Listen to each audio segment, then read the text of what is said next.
আসসালামু আলাইকুম। আমি বাংলাদেশি ব্লগারের আরেকটি নতুন ব্লগে আপনাদের সবাইকে স্বাগত জানাই। আশা করি আপনারা সবাই অনেক ভালো আছেন। আমিও আল্লাহর অশেষ রহমতে অনেক ভালো আছি।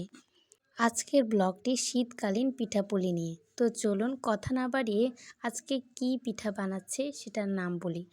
আজকের এই শীতকালীন পিঠাটির নাম হচ্ছে দুধ চিতই পিঠা। শীতকালে পিঠাপুলি না খেলে কি হয়?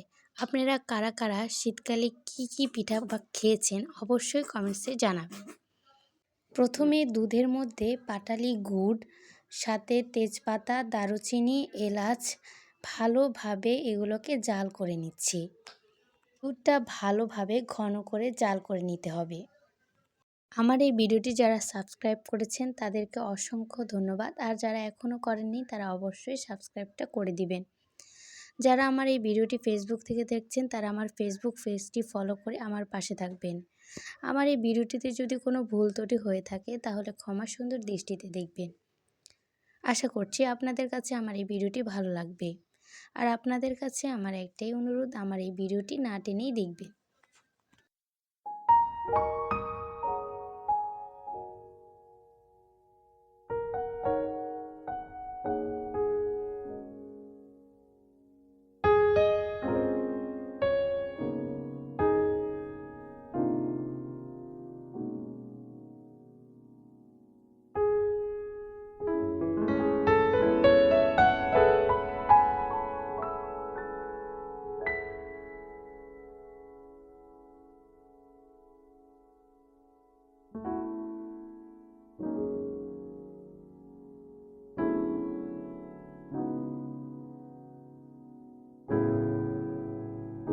এরপর জাল করে নেওয়া দুধের মধ্যে নারকেল দিয়ে দিয়েছি।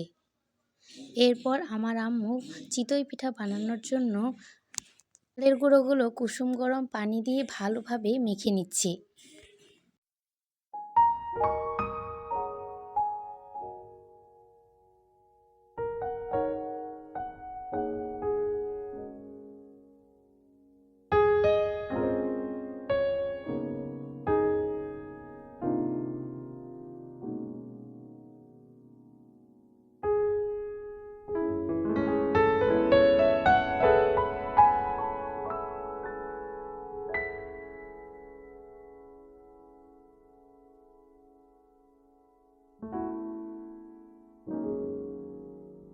পিঠাটার আটার ঘনত্ব কিন্তু এরকমই হতে হবে।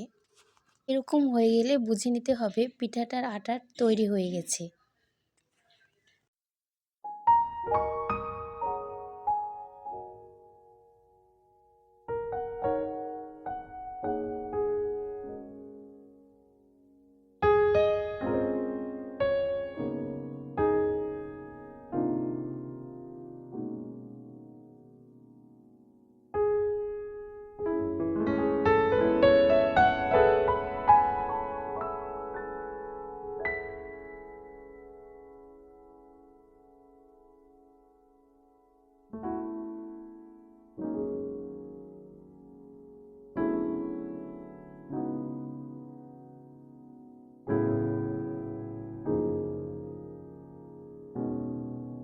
চিতই পিঠা মাটির চুলায় বানালে অনেক বেশি সুন্দর হয়, তাই আম্মু ছাদে গিয়ে চিতই পিঠাটা বানিয়ে নিয়ে এসেছি।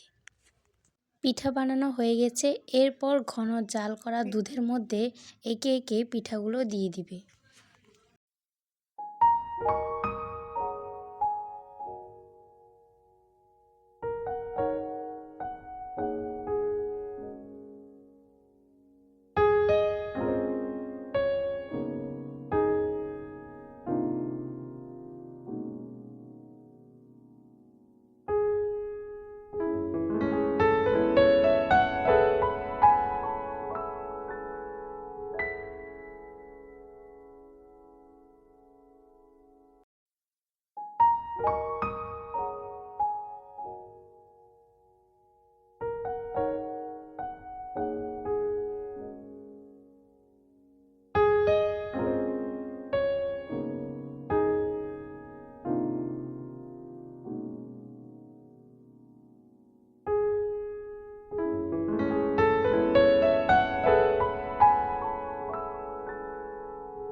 দুধের এই চিতই পিঠাটা অনেক মজার। যারা এখনও ট্রাই করেনি তারা অবশ্যই ট্রাই করে নেবেন। সারা রাত ভিজিয়ে রাখলে পিঠাগুলো অনেক বেশি নরম তুলতুলে হয় এবং খেতেও অনেক মজার হয়।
আমরা তো বিকেলেই খেয়ে নিয়েছি। পিঠাগুলো অনেক মজার ছিল।